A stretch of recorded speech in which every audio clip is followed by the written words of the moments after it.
ओम शांति। 20 सितंबर 2024 के बाबा के मधुर महावाक्य। बाबा कहते, मीठे बच्चे, तुम्हें बासमान खुदाई खिदमतगार बनना है। संगम पर बाप आते हैं, तुम बच्चों की खिदमत माना सेवा करने। तुम्हें बासमान खुदाई खिदमतगार बनना है। संगम पर बाप आते हैं, तुम बच्चों की खिदमत माना सेवा करने। प्रश्न, ये पुरुषोत्तम संगम युग ही सबसे सुहावना और कल्याणकारी है, कैसे? ये पुरुषोत्तम संगम युग ही सबसे सुहावना और कल्याणकारी है, कैसे? उत्तर, इसी समय तुम बच्चे, स्त्री और पुरुष दोनों ही उत्तम बनते हो। ये संगम युग है ही कलयुग अंत और सतयुग आदि के बीच का समय।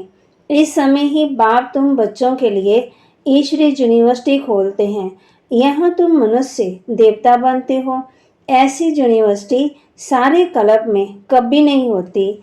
इसी समय सबकी सदगति होती है। ओम शांति।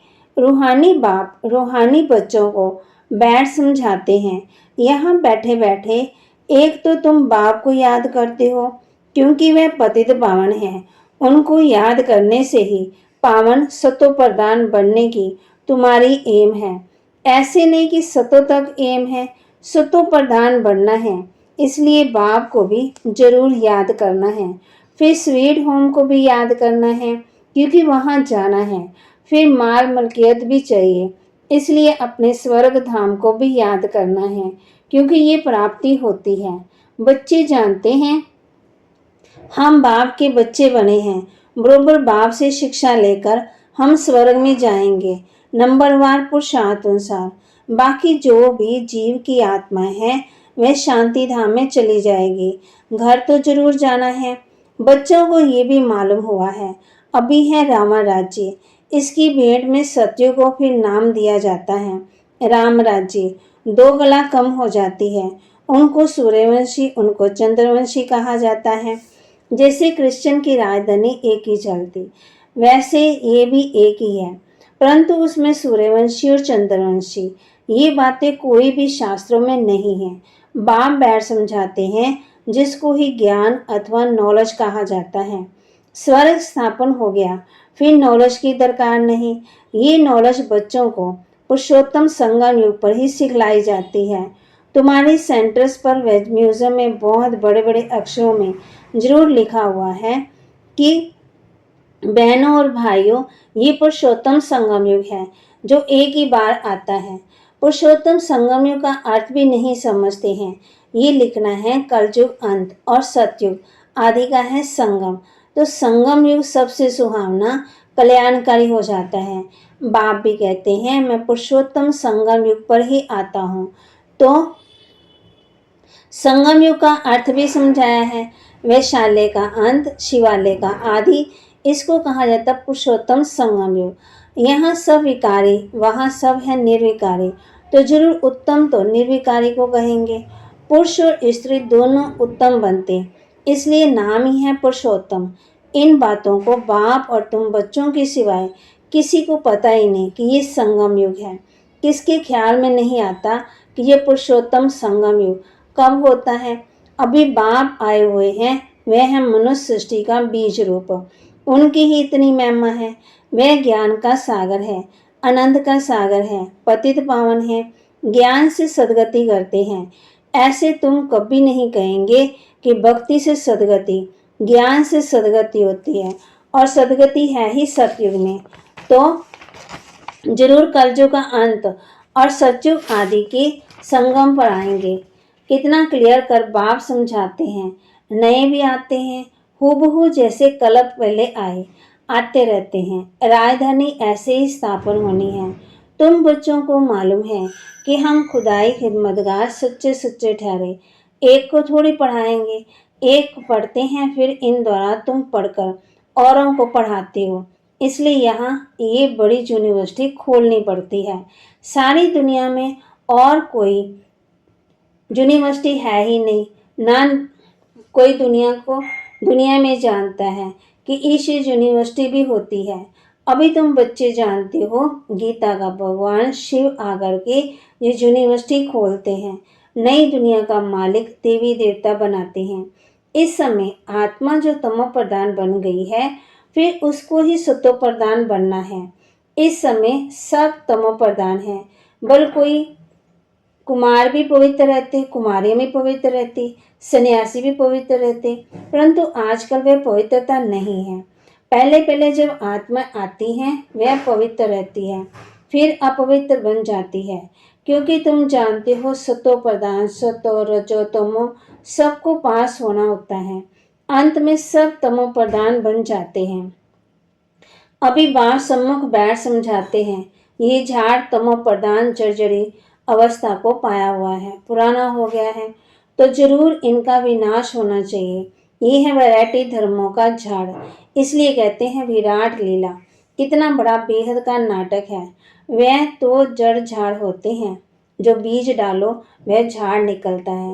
ये फिर है वैरायटी धर्मों का वैरायटी चित्र है। सब मनुष्य, परंतु उनमें वैरायटी बहुत है, इसलिए विराट लीला कहा जाता है। सब धर्म कैसे नंबरवार आते हैं ये भी तुम जानते हो। सबको जाना है फिर आना है। ये ड्रामा बना हुआ है भी कुदरती ड्रामा। कुदरत ये है जो इतनी छोटी सी आत्मा अथवा परम आत्मा में कितना पाठ भरा हुआ है।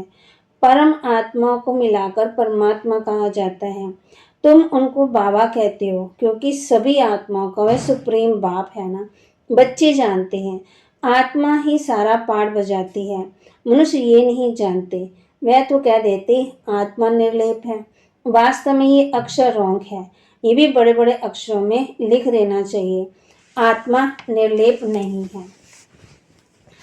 आत्मा निर्लेप है नहीं है। आत्मा ही जैसे जैसे अच्छे व बुरे कर्म करती है तो ऐसा वह फल पाती है। बुरे संस्कारों से पतित बन जाती है, तब तो देवताओं के आगे जाकर उनकी महिमा गाते हैं। अभी तुम कुछ राशि जन्मों का पता पड़ गया है और कोई भी मनुष्य नहीं जानता। तुम उनको राशि जन्मों सिद्ध कर बतलाते हो तो कहते हैं क्या ये शास्त्र सब झूठे हैं, क्योंकि सुना है ना मनुष्य राशि लाख जोनियां लेते हैं। अभी बाप बैठ समझाते हैं वास्तव में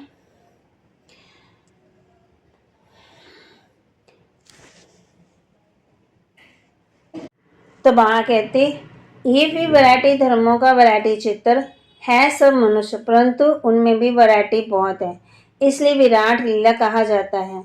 सब धर्म कैसे नंबरवार आते हैं ये भी तुम जानते हो। सबको जाना है फिर आना है। ये ड्रामा बना हुआ है भी कुदरती ड्रामा। कुदरत ये है जो इतनी छोटी सी आत्मा अथवा परम आत्मा में कितना पाठ भरा हुआ है। परम आत्मा को मिलाकर परमात्मा कहा जाता है। तुम उनको बाबा कहते हो क्योंकि सभी आत्माओं का वह सुप्रीम बाप है। बच्चे जानते हैं आत्मा ही सारा पाठ बजाती है, आत्मा निर्लेप नहीं है। तो बाबा कहते अब भी तुमको 84 जन्मों का पता पड़ गया है और कोई भी मनुष्य नहीं जानता। तुम उनको 84 जन्म सिद्ध कर बतलाते हो तो कहते हैं ये शास्त्र झूठे हैं।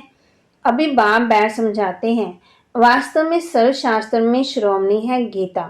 अब भी हमको रायु सिखा रहे हैं बाप, जो 5000 वर्ष पहले सिखाया था। तुम जानते हो हम पवित्र थे, पवित्र ग्रस्त धर्म था।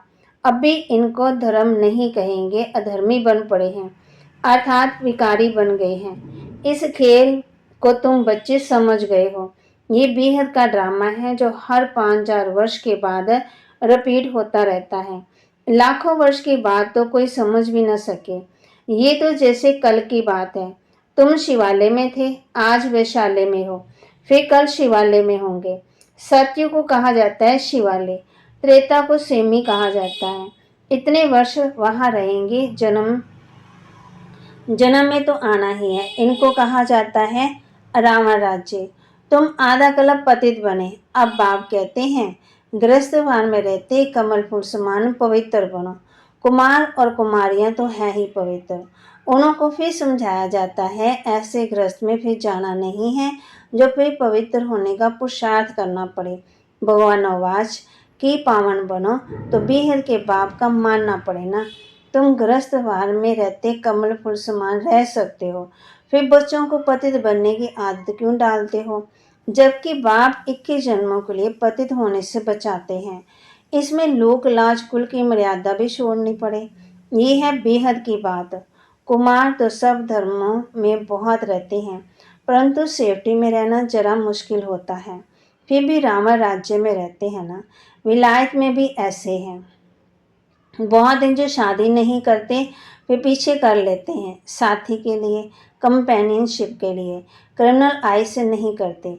ऐसे भी दुनिया में बहुत होते हैं, पूरी संभाल करते हैं, फिर जब मरते हैं तो कुछ उनको देकर जाते हैं, कुछ दरमाऊ लगा देते हैं, ट्रस्ट बनाकर जाते हैं। विलायत में भी बड़े बड़े ट्रस्ट होते हैं जो फिर यहाँ भी मदद करते हैं। यहाँ ऐसा ट्रस्ट नहीं होगा जो विलायत को भी मदद करे। यहाँ तो गरीब लोग हैं, क्या मदद करेंगे? वहाँ तो उन्हों के पास पैसे बहुत हैं। भारत तो गरीब है। भारतवासियों की क्या हालत है? भारत कितना सिरताज था, कल की बात है।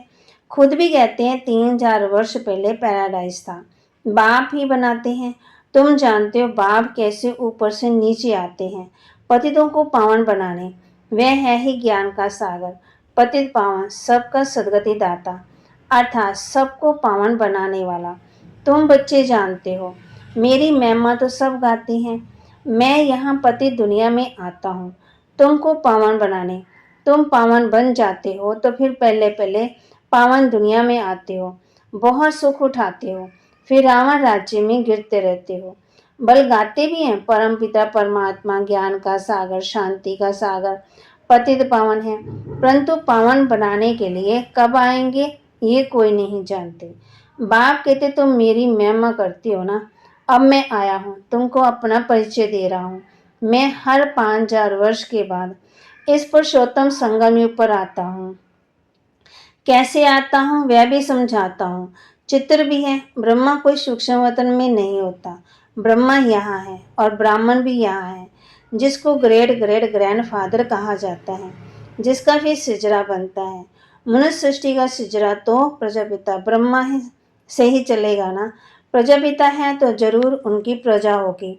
कुकवंशावली हो ना सके, जरूर अडॉप्टेड होंगे।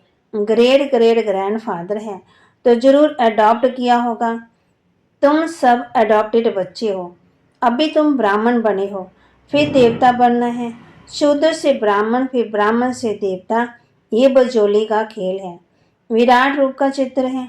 वहाँ तो सबको यहाँ आना है जरूर। वहाँ से जब सब आ जाते हैं फिर क्रिएटर भी आते हैं। बाप वह क्रिएटर, डायरेक्टर, एक्ट भी करते। बाप कहते हैं हे आत्माएं, तुम मुझे जानते हो, तुम आत्मा मेरे सब बच्चे हो ना। तुमने पहले सतयुग में शरीरधारीपन कितना अच्छा सुख का पाठ बजाया, फिर 84 जन्म बाद तुम कितना दुख में आ गए।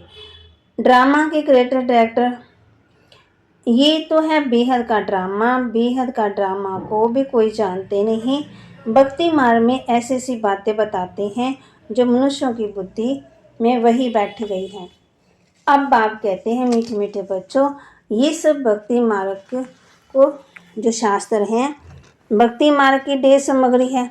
जैसे बीज की सामग्री झाड़ है, इतने छोटे बीज में झाड़ कितना अथाह फैल जाता है। भक्ति का कितना विस्तार है। ज्ञान तो बीज है, उसमें कोई भी सामग्री की दरकार नहीं रहती। बाप कहते हैं अपने को आत्मा समझ, बाप को याद करो, और कोई व्रत नेम नहीं है। ये सब बंद हो जाता है, तुमको सदगति मिल जाएगी, फिर कोई बात की दरकार ही नहीं है। तुमने ही बहुत भक्ति की, उसका फल तुमको देने के लिए आया हूँ। देवताएं शिवालय में थे ना, तब तो मंदिर में जाकर उन्हों की महिमा गाते हैं। अब बाप समझाते हैं मीठे मीठे बच्चों, मैंने 5000 वर्ष पहले भी तुमको समझाया था कि अपने को आत्मा समझो, दे के सब संबंध छोड़ मुझ बाप, एक बाप को याद करो, तो इस योग अग्नि से तुम्हारे पाप भस्म हो जाएंगे। बाप जो कुछ अभी समझाते हैं, कलब कलब समझाते आए हैं। गीता में कोई कोई अक्षर अच्छे हैं। मन मना भाव, अर्थात मुझे याद करो। शिव बाबा कहते हैं मैं यहाँ आया हूँ, किसके तन में आता हूँ वह भी बताता हूँ। ब्रह्मा द्वारा सब वेदों शास्त्रों का सार तुमको सुनाता हूँ। चित्र भी दिखाते हैं परंतु अर्थ नहीं समझते। अभी तुम समझते हो शिव बाबा कैसे ब्रह्मा तन द्वारा सब शास्त्रों आदि का सार सुनाते हैं। 84 जन्मों के ड्रामा का राज भी तुमको समझाते हैं। इनके ही बहुत जन्मों के अंत में आता हूँ, फिर वही पहले नंबर का प्रिंस बनते हैं, फिर 84 जन्मों में आते हैं। अच्छा, मीठे मीठे सिकिलते बच्चों प्रति माता पिता बाप दादा का याद प्यार और गुड मॉर्निंग। रूहानी बाप की रूहानी बच्चों को नमस्ते। रूहानी बच्चों की रूहानी बाप दादा को दिलवा जान सिकवा प्रेम से नमस्ते। धारणा के लिए मुख्य सार। इस राम राज्य में रहते पतित लोकलाज कुल की मर्यादा को छोड़ बेहद की बात माननी है। गृहस्थवार में कमल फूल समान रहना है। इस वैरायटी विराट लीला को अच्छी तरह समझना है। इसमें पाठ बजाने वाली आत्मा निर्लेप नहीं, अच्छे बुरे कर्म करती और उसका फल पाती है। इस राज को समझकर श्रेष्ठ कर्म करने हैं। वरदान। बाप के संस्कारों को अपने ओरिजिनल संस्कार बनाने वाले शुभ भावना शुभ कामना धारी भव। बाप के संस्कारों को अपने ओरिजिनल संस्कार बनाने वाले शुभ भावना शुभ कामना धारी भव। अभी तक कई बच्चों में फीलिंग के किनारा करने के, पर चिंतन करने व सुनने के भिन्न भिन्न संस्कार हैं, जिन्हें कह देते हो कि क्या करें, मेरे ये संस्कार हैं। ये मेरा शब्द ही पुरुषार्थ में ढीला करता है। ये रावण की चीज़ है, मेरी नहीं। लेकिन जो बाप के संस्कार हैं वही ब्राह्मणों के ओरिजिनल संस्कार हैं। वह संस्कार हैं विश्व कल्याणकारी, शुभ चिंतनधारी, सबके प्रति शुभ भावना शुभ कामनाधारी। स्लोगन। जिसमें समर्थी है वही सर्व शक्तियों के खजाने का अधिकारी है। जो शक्तिशाली है वही सर्व शक्तियों के खजाने के अधिकारी हैं। तो बाबा के महावाक्य को लाइक करें, शेयर करें, सब्सक्राइब करें और अपने जीवन में धारण करें।